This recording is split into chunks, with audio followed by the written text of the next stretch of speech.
Welcome to the I Am HVAC Growth Podcast, where we interview the top leaders in the HVAC industry across North America to understand how they grew their businesses to where they are today. I'm your host, Rob Murray, co-founder and CEO of Intri, a digital marketing agency focused on helping HVAC companies grow. And we're alive. Okay, great. So I welcome everybody to the I Am HVAC Growth Podcast. I have the honor to have our guest, Sandy MacLeod, on the show today. Seasoned executive, big believer in accountability, strategy, and execution. President and CEO of HRAI, which is the organization called the Heating, Refrigeration, and Air Conditioning Institute of Canada. And so we're really stoked to have you on the show, Sandy. You really kind of bring a really neat perspective, not only from your experience, but also where you've worked across the country and kind of have that pan-Canada experience. So really excited to dive into some of these topics today. Maybe you could just give the audience a quick little introduction for yourself of kind of like how you ended up where you are today as CEO and president of HRAI. Thank you, Rob. Thrilled to be having this discussion. So as you said, I'm leading one of Canada's larger trade associations. Been with HRAI now for just over 2 years. Had the fortunate opportunity to replace a seasoned veteran, Warren Healy, who had been in the job for 30 plus years. So I inherited a very well-run and healthy association that has been serving this sector very well for a long time. But with any change in leadership, you do end up, with a different viewpoint on, how things might look. You mentioned my pan-Canadian experience. I think that was one of the factors that led the board to make the choice of me in this role. I grew up in Atlantic Canada. I've been fortunate enough to work in the north, lived in Timmins for a couple of years, lived in the prairies, lived in the west coast, and I've been in southern Ontario for a number of years. So when you're leading an association like HRAI, it's good to appreciate that this country has a wide mix of issues. In our case, for this business, climate differences. Yeah, big time. And when I travel to different parts of the country, it's been helpful to be able to, when you're in Winnipeg at a chapter meeting, for instance, to be able to speak local and talk about the winters that I spent in Manitoba. And you tend to talk more about winters there than summers, but it's a great part of the country. Thoroughly enjoyed it there. Awesome. So we had an opportunity to connect before we got onto the interview today, and as much as there's a ton of topics that we can go over, and I think the perspective you have within the HVAC industry is really you're in a neat position because you can talk to so many members and understanding what the nature of their business. HRAI having I guess over 1,200 members and been established for so long, but really when it came down to it, we were thinking. This topic around strategy and then how it fits into, executing a plan really seemed to be a bit of a passionate spot for you. And one of the things I thought was really interesting about it was that strategy seems to be a bit of like a slippery bowling ball. It's hard to grab onto. It can be this abstract idea. Some people think strategic planning is, you do this annual plan and then you end up parking it on a shelf. It collects dust. You look at it again a year later and hopefully some of it's been done, and then there's other people around that think it's all about mission and vision and core values, and I really love the way that you kind of brought your perspective to it, and I'm hoping today that we can share with some of the entrepreneurs and leaders out there in the HVAC business kind of some of your ideas and insights on how strategy is a really key component to growth. One of the key themes of this podcast is to identify what are the key growth constraints in the HVAC industry within people's businesses, and then what can we do to address them? And strategy is definitely one of them in terms of the people we've talked to. So can you just start us off by giving us kind of a broad view of how you define strategy? Sure. And yes, we did have a good chat about the nuances of strategy. And you're right. I think a lot of people figure if you're not, the size of a Coca-Cola, or if you're not in an emerging business like, a Google, strategy is, not something you need to worry about. And here at HRAI, we're a small business or a medium-sized business. And even though we're a trade association, at the end of the day, we have the same issues that every other business has to deal with. And you got people issues, and you've got revenue to worry about, and God forbid whoever saw COVID over the horizon. But having a strategy during times of crisis is actually helpful. And you mentioned mission and vision, and I think that's sometimes when people's eyes begin to roll, and what's the difference between the two, and God, I'm an entrepreneur, and that's not where I'm going to go. I'm a real believer in simplicity. And if mission and vision and that process and exercise is not someone's passion, I think it can be parked. Don't think it necessarily needs to be the driving force behind your strategy. Let's call it optional. What I think isn't optional is understanding what your strategic priorities are. And I don't think that matters whether you're a three-man shop or a 3,000-person company. Trying to figure out what are the broad strategic priorities that are important to your organization is where the formation of strategy begins. And I think, one of the things about strategy that people often forget, strategy helps you determine what not to do as much as what to do. We see, one of the neat things in this association is, as you mentioned, we have 1,200 members, and we have everything from that three-person shop that is very independent and very nimble, all the way up to multinational companies like Johnson Controls and Rheem and others that are huge. So I have the opportunity in any given day to have this conversation with small businesses, medium-sized businesses, and large businesses. And I think what you find often with the successful companies is they know what business they're in. And again, they know what business they're not in, because often it's easy to say, I'm going to add another line, or I'm going to get into this particular line of business or customer segment. And all of a sudden, you find you're splitting your efforts in a way that you're actually not all that effective. So, back to that issue of, figuring out what your key priorities are, I think is important. And they don't need to be, really all that difficult. I think, again, sometimes people, get into this sense of, what do you mean by strategic priorities? Well, here at HRAI, we've got a handful of them. And one of the things that we found very quickly, and this was from listening to our members, and in some cases, in my case, it's members, your case, it's customers. So they're interchangeable. So when I talk about members in this podcast, I think you should, for the listeners, think about your customer base. And one of the very first things we did here is we surveyed our customer base about, what is the value proposition? What do you expect from this association? And very clearly, we heard that government relations is a key issue for our membership base.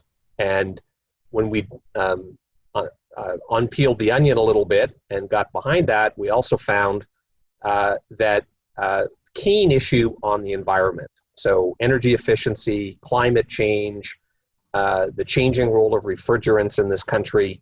So our environmental focus and government relations is pretty much kind of our number one strategic priority. Number two is member engagement. So, it's important with 1,200 members to figure out how we're going to connect with them, what type of tools that we need to use. We used to have a lot of chapter meetings, and again, I mentioned this COVID thing that happened a few months ago. We've definitely been having to adjust our thinking on that front, which brings me to number three, which is communication. And our members look to us to keep them abreast of what's happening in this industry. Whether it's technology, back to the government relations issues, what's breaking on that front. And that's getting even more complicated in this country because, we've got federal issues, we've got provincial issues, and now you've got municipalities kind of getting into the game with locations like the city of Vancouver crafting their own climate change plans, right, that make communications pretty important. And then pillar 4 for us is education. So we do a lot of post-trades training. It's a big chunk of our business, a very important chunk of our business for the membership. So those kind of tend to be our 4 pillars. And then the 5th one, which we simply call business fundamentals, and this is what almost every business has to deal with, and that's the issue of keeping the lights on. Like all the things that you have to do to make sure your business functions. So I'd say we have 4 pillars that are around meeting the needs of our members, and then the 5th one is just making sure that all of those chunks and pieces essentially work. Yeah, that's awesome. I mean, there's a lot to unpack there, but one of the big takeaways I love about how you just went through that, to your point at the beginning, is this isn't rocket science type of stuff. You're asking the stakeholders that are paying you money what value they expect from your business, in this case, your association, and then responding by making their, the largest amount of feedback your number one strategic priority. And then, we'll get into it in a minute about how you actually execute on these strategies, because, just words on a piece of paper or a wall actually don't do much. So how are you actually going to put teeth into these things? But what I love about it is, the process of trying to identify what the strategic priorities are isn't that difficult. And I love that you're going, member first or customer first in terms of orienting what those priorities look like. So I think that was really neat. The one thing I really liked about what you're saying too, about how strategy helps you not only figure out what to do, but what not to do. So often we'll be talking to our clients and they'll be saying like, oh yeah, no, we're in business to business, we're in business to consumer, we work with the end users, we do new home builds, we work with contractors, we do institutional. It's just like, whoa, and like we do something for everyone. And then to your point, they're spread so thin, they don't do anything really well for anyone. So really trying to get into that key area of focus has been, I think, one of the biggest things that have helped clients, grow their business successfully without having to just keep pushing like a boulder up a mountain. And then the idea around this centralized news resource to position HRAI as the trusted advisor in the industry to keep all your members abreast of what's going on, whether it's government relations, whether it's COVID-19, whether it's what's new in the world of marketing and sales or training. I think a lot of businesses sometimes miss out on the fact that their customers want more from them than just the transaction. And so helping people understand like what's in their home. I was having this conversation with Jason from DC Air. It was another podcast we did, and he was talking about MERV ratings in furnace filters and like how it's indoor air quality is definitely a hot topic right now. But he was saying that your lungs filter at a MERV 4 rating, and so like if you're putting a MERV 4 filter into your furnace, it's really not doing much for you as a person. So like helping people understand what this stuff is all about is really, really important for any HVAC business, because it's really technical, right? Not every homeowner is going to have a clear understanding of what's in their house. So I just think the way that you've positioned that can really help people. To your point, they don't necessarily have members, they have customers, but it translates so well. The quick question for you though, when you were bringing this up, and I thought it was really neat about, government relations and environment. One of the kind of themes that have been coming up around more energy efficient homes and technologies, and what might make it happen faster is the idea of government regulation pushing the industry into newer technology. Do you have any insight on what's kind of being talked about right now, or what you kind of see coming in the next year or 2 or 3? So we spend a lot of time and effort on that very issue. And, I wish it was as simple as a one bucket answer of that question. One of the things that we find in this country is because of our size, we have different climate zones. And, it's interesting if you look at, Atlantic Canada, for instance, the transition to heat pumps is explosive. And it's explosive because they don't have natural gas or in any great way. I mean, there's pockets of natural gas in Atlantic Canada, but it's not like Southern Ontario where it's here, it's cheap, it's easy to access, and has a history. So it's interesting in Atlantic Canada, this transition is happening to something that's more environmentally friendly without a lot of government intervention. So if you look at Nova Scotia Power, they have some pretty good financing plans for people to make the purchase easy, and that's great. But there's not been in recent times a lot of incentives to drive people to do so. Mostly because it makes sense to do it. So when you need to replace a dirty old oil furnace, all of a sudden the neat heat pump looks to be helpful. And then it's funny, you layer on top of that, I grew up in Atlantic Canada, and when I was a kid, air conditioning was non-existent. Right. You just didn't need it there. You maybe had 2 days a year where it got to 30 degrees, and most of the summer was 22, 23, 24, and cooling down into the mid-teens at night. Well, that's changed. So now all of a sudden, a heat pump can offer heat in the winter and can offer cooling in the summer. And what's also interesting about Atlantic Canada, when you look at kind of heating and cooling needs, their climate is very similar to BC.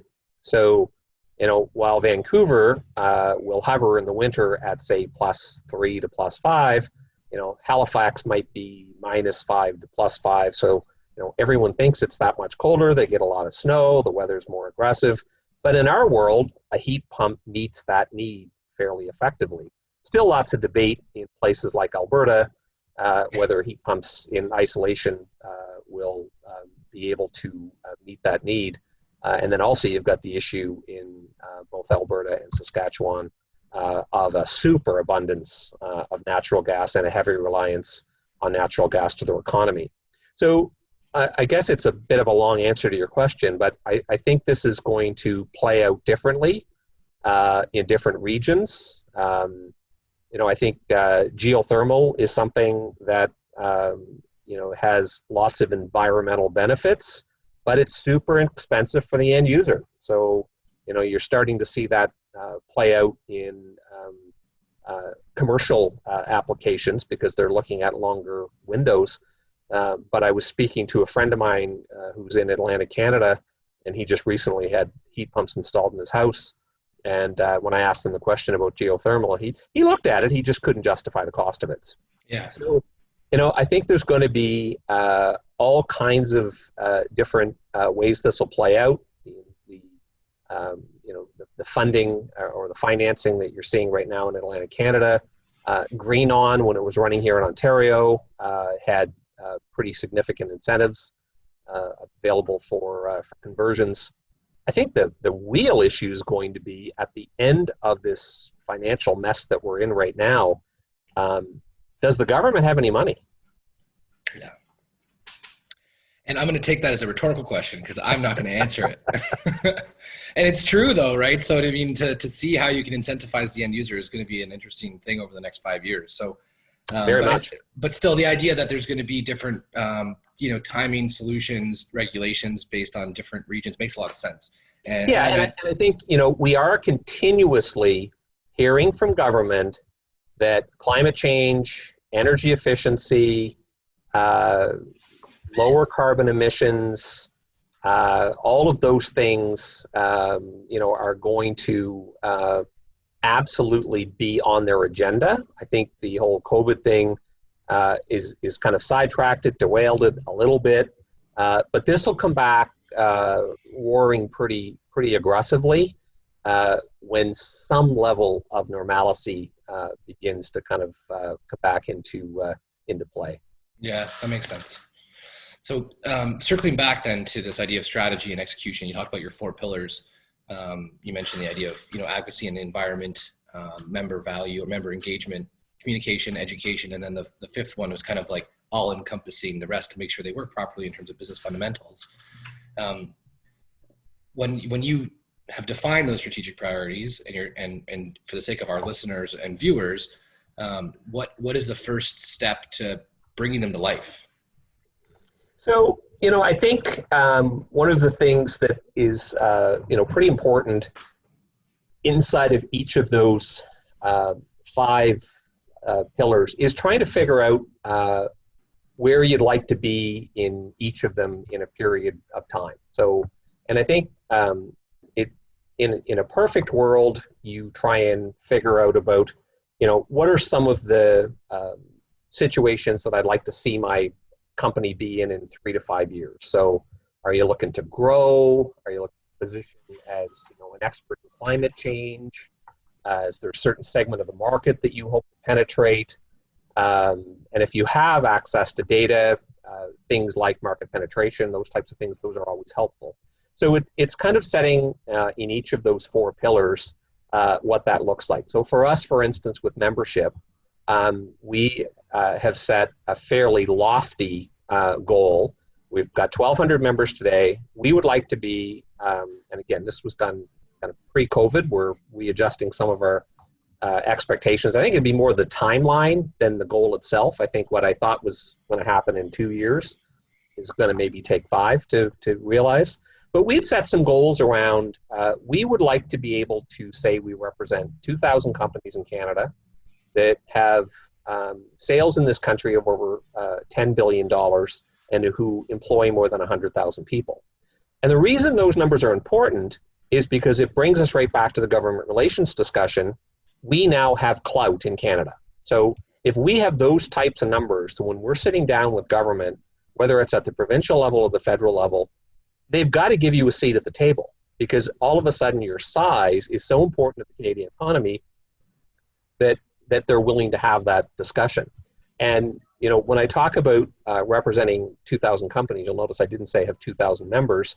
I think part of that can be done in partnership, and I think that's one of the other things with business that often people forget is sometimes you can partner with other like-minded businesses and pool resources to actually help you meet common goals.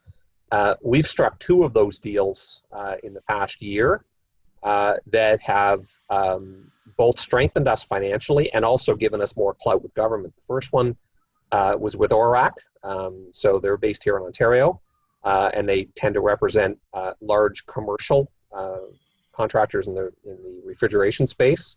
So we've actually joined forces. We now represent them with government.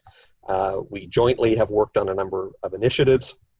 So all of a sudden, their members become our members when we're talking to government. We held a session at Queen's Park back earlier this year, and they joined us. So it was a joint effort. We both went in together. We had a common agenda, and we were able to have that discussion. Awesome. And another similar thing with our counterpart in the U.S., HRAI, who represent most of the global manufacturers of HVAC and refrigeration equipment. We have now jointly, between the 2 of us, funded a government relations person in Ottawa that is dealing with harmonization issues. So as much as possible, trying to make sure that the rules, the regulations, the guidelines, the equipment is harmonized as much as possible across our provinces and with the U.S. Awesome. That makes it easier for contractors to have simplicity as far as what the installation guidelines look like, what the products look like. One of the things that we often push government on is if you push a product too far and you're ahead of the rest of the market, and this tends to happen in Canada, in British Columbia, and Quebec, and in the U.S. and California, all of a sudden the contractors can't find supply. So, manufacturers are not keen on having to build equipment that is only going to be for sale in a segment of a global market when they're global players.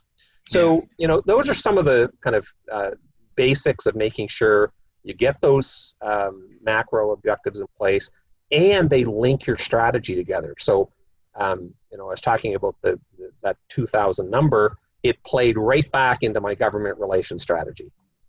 Yeah, that's really cool. And I think, that creates a compounding effect in terms of the utilization of resources, whether it's money, people, time, all the above.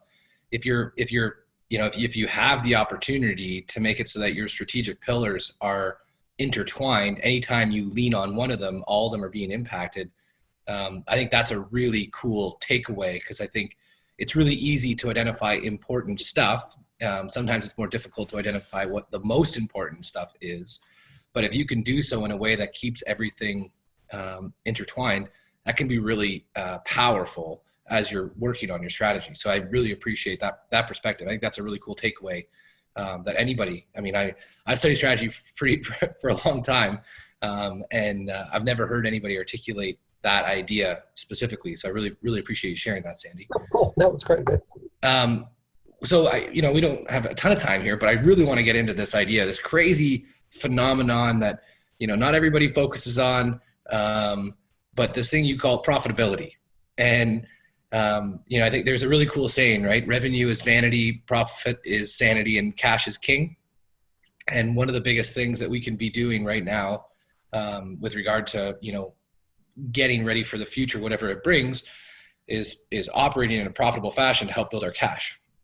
I was talking to somebody about, what's your plan B? They asked me, what's your plan B if there's another lockdown? If this COVID thing really stretches out and the economy gets hit really hard? I said, it's really simple. Actually, it's just cash. Because if you have the best idea, the best business, the best leadership, the best team, and you have no cash, well, you're done. And the biggest way for us to do that is to run as profitably as possible while supporting our team and our customers. So can you just give us a rundown from your perspective of profitability when it relates to HVAC companies, and maybe one or two things that an entrepreneur or HVAC leader should be looking at to ensure they are running their company profitably? So I think your opening statement of, you said cash, I might say operational effectiveness, but I think we're kind of saying the same thing, that you should never be fat in your organization. So I think no matter what business you're in, it's always healthy to be trying to squeeze out the most effective margin you can, because you need cash for these peaks and valleys. And there's going to be opportunities when you're going to want to invest. And that may even be a good time. It doesn't mean that you're always necessarily trying to squirrel away dollars for horrific events that might come at you. But having somebody once asked me, what do you think of money? What does it do from a business perspective? And I think my answer was flexibility. It gives the business the opportunity to deal with issues as they need to. So a couple of you asked for a couple of tangibles. So, I think acting quickly is always something that organizations should be focused on, and I'll just even go back to COVID-19. When this started coming down, we had CMPX scheduled for late March, and the rug was pulled on March 13th. By a week later, I had a revised plan in front of the board on what we needed to do, and there were some harsh things we needed to do. We reduced our staff by a third. We had to readjust our thinking on a bunch of initiatives that we had planned and scale that back. So that also goes back. It's helpful to have a strategy, because we were able to go back and adjust the strategy pretty quickly. And by March 27th, we had this stuff all executed. So the ability to move quick is important, especially for small businesses. We are going to be launching in the coming weeks a webinar series called Improving Your Profitability. And one of the first ones up, as a matter of fact, I've got a conference call with them tomorrow, is about pricing. So there's another one that I think so many small businesses basically do their pricing from a cost standpoint. So they figure out their costs, and then they figure out, I want to make a margin of X on that particular line of business, and I apply that same margin across everything I do. And, even again with small businesses, there's a lot of opportunity to think differently about pricing. So that, stuff that's really commodity maybe needs to have a lower margin than some of the stuff that's more specialized. Even the geographics of where you're doing the work, certain postal codes may be less price sensitive than other types of postal codes. What products are bought in combination? So, when you actually buy a certain product, this is even wholesalers can be thinking this way. What other products are sold with it? So maybe you sell the first product at a lower margin than the subsequent products. What do you think about your pricing from an inflationary standpoint every year?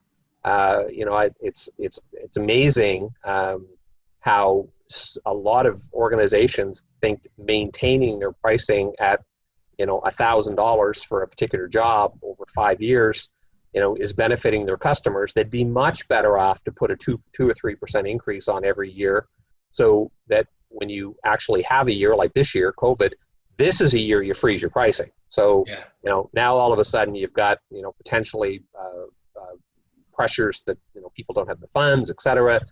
Being able to go out to your customer base and say you've held your prices this year actually gives you a PR or marketing kind of opportunity. Don't lose sight. And the third one, I guess I would say for small businesses to be thinking about profitability, don't lose sight of your employees. It is so important that the people on staff understand your business, that they're effective. We were talking about strategy earlier, and Rob, I'll even ask you this question. When you bring a new employee into Intrigue Media, do you personally, as the CEO, sit down with them and actually go through what's important to the company, what the strategy is, and what your objectives are for the next year? Yeah, I don't do it right away though. We have an in 90 days? Oh yeah, 100%. Yeah. We have like a profile assessment tool that I debrief with them and then provide them an overlay of what we call our Intrigues roadmap. Yeah. But after our last call, and we've hired some folks, I've compressed the time from when they join to when we have our conversation. So I that was a takeaway that I took pretty seriously. I appreciate you sharing. But a lot of companies don't do that, right? They hire somebody. They hire Bob, let him sit with Mary Jane, and they sit down and they train and they learn from each other, and the person picks up the good and the bad from the old employee that's leaving. And then no one ever sits down and tries to actually explain the 4 pillars to them and what it is we're trying to accomplish, and share KPIs with employees. It's another thing that I think so many companies, the only people that actually look at the KPIs is the owner and the CFO and, maybe someone else. And 95% of the KPIs are financial KPIs. And financial KPIs are important, but I'm just as interested in knowing what my satisfaction level is with my members, as I am what's my revenue per member. They're equally important. And often that's just kind of lost in the mix. So that element of the employee and having the tools and the information with your staff so they know how the business is doing is another one of those kind of critical investments. I love it. Sandy, there's so many people that I've worked with, talked to, experienced that don't have that quite figured out, whether they've tried or not. I think that one of the biggest things for us, we're an open book business, so we just had a team lunch today. We do a full transparent review of our financial situation. Our bonus program is based on profitability, and we update everybody monthly on that. We have a scoreboard for every team member that is publicly accessible. It's not so much right now because we're not in the office anymore. And so everybody can see where they're at. Everybody's got KPIs, but I think, so one of the best books that really kind of got me into that thinking was The Great Game of Business. I'm not sure if you're familiar with that one. But one of the biggest lessons from that book for me was that if you start to financially orient your team and get them really understanding what's under the hood of the business and how their behaviors impact financial results, don't expect it to be a 90-minute meeting and then they got it. And I think sometimes owners get frustrated because their team doesn't necessarily see things the way they see things. But I think it's a natural dynamic that has to be worked on over a long period of time. we've done financial updates with cash flow statements, balance sheets, and revenue statements. And there's some folks that are part of our team that have seen probably 50 of those types of updates and still don't quite have a full grasp of, the impact of how our numbers are coming to life in a day-to-day operation. And that's okay. And I think that's the kicker though. But the one thing I have gotten from all of it though is just the sheer value of sharing. Whether people fully get it or not doesn't matter. It brings people together and it makes them feel like they're part of it. And when things are bad, everybody knows about it. And when things are good, everybody knows about it. And I think some owners kind of get worried that if they tell people that it's, shaky, it's a shaky situation, they're going to get nervous, maybe look for new jobs or get scared. And that may or may not be true. But one of the things we've seen is that people actually band together and they start to pull harder. Right. And they start to support each other. And when times are good, you know what, as an if when times are good, we have to share, so we're not going to be like, hey, we just crushed it. Thanks everybody. Pat on the back. Have a great day. It's like, no, if we're doing a great job, let's share the wealth. And one of the concepts that came from the Great Game of Business was this idea of generate wealth and distribute wealth. And I love that idea. And you just struck a chord with me at the end there, Sandy. So I really appreciate that. It's interesting, just when you were talking about those various pieces, you touched upon a couple of things that I think are so critical inside, especially medium-sized companies. And one is transparency. So share as much as you can. Don't hold secrets back from staff, because if you hold some secrets back, they're going to just not trust you. And I think it's important to be as honest and transparent as possible. You touched on collaboration or teamwork, pulling together. I think that's another thing. Anything we can do inside our organizations to ensure that we've got that level of collaboration is critical. And accountability is key. And that starts with people like you and I. We need to do what we say we're going to do. We need to do it on time, and be very accountable. Never take the, oh, well, I missed that because it rained yesterday or it snowed yesterday or whatever happened. Just own it. And, if you miss something, just do a reset, take it on, don't blame anybody, and move forward. And the other thing, and you touched upon this earlier about the, people that see data over and over again, learning and curiosity is so important in today's environment. And, one of the things that we've done here as part of our employee growth program is we encourage every employee to do 40 hours of learning in a year. And they're actually supposed to sit down with their manager and have a learning plan for that next year. And we're very broad in what learning means, because I personally believe, you don't necessarily have to learn to be an accountant, but anything you do that gets your mind moving will actually improve your critical thinking. So when we launched that, I made a commitment to my staff that I was going to start learning Spanish. And I do a Spanish lesson every day for 10 minutes. And now I know lots of Spanish words. I still just can't really put them together. But eventually that will come. So. Yo hablo español poquito. Poquito, yeah. That's great. Sí. Gracias. I really appreciate. Honestly, I could be doing this for the next half an hour, easy, maybe even longer, Sandy. Hopefully, you'd be open to coming on the show again, because I think this was good. It's an interesting conversation to have. Yeah, big time. And I just think your perspective is really important for people to hear, and that's the whole purpose of this thing, is to help share insights and let people kind of grab on what they want to grab on, so they can start implementing some of their own best practices. Because there's not a lot of resources like this right now. No, that's true. I'm really appreciative that you decided to join our call. So just a quick one in terms of takeaways. The idea of intertwined strategic priorities, I mentioned this earlier.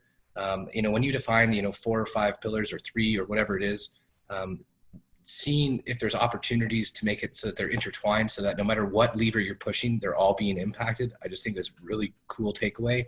And what you were saying before about profitability tied to pricing, so many people need to understand that. And, the idea, it's not just cost that dictates pricing, whether it's geography, difficulty of the job, different product lines. I think there's a lot more strategic orientations. Yeah, absolutely. And inflationary raising of prices year over year is super important.